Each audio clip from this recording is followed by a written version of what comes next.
In today's video, I'm going to teach you how to use Notion for time tracking. Notion is a powerful tool that can help organize your tasks and schedule with great efficiency. Tracking time is a key part of managing productivity, and using Notion for this purpose can streamline the process significantly. Let's dive in and get you set up with a personalized time tracking system in just a few simple steps. To start, go ahead and open Notion. If you haven't logged in yet, do so, and soon you'll see your usual workspace welcoming you. This is your sandbox where all the magic happens. With Notion open, let's create a new page. Simply navigate to the sidebar on the left, where you'll see a plus sign next to Add a Page. Click on it, and presto, you have a blank canvas to start building your time tracking system. On this new page, we're going to give it a name that's clear and easy to recognize. Let's call it Time Tracker. Naming your page helps keep things organized and allows you or anyone else using your setup to immediately know what the page is all about.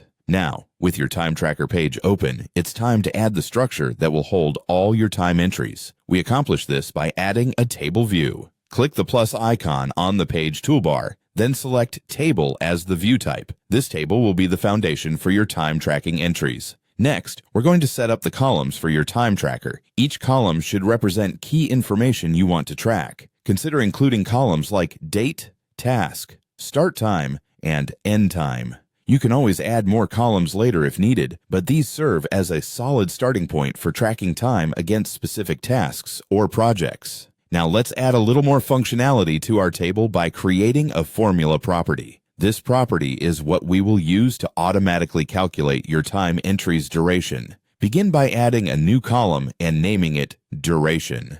Set its property type to Formula. This will allow us to add a formula that computes time differences automatically. Finally, we'll input a formula to calculate the time in hours. To do this, you need a formula that subtracts start time from end time and converts the result into hours. You can use simple math functions in Notion's formula editor to achieve this. For instance, subtracting the start time from the end time and then adjusting for format differences will give you the time duration in hours.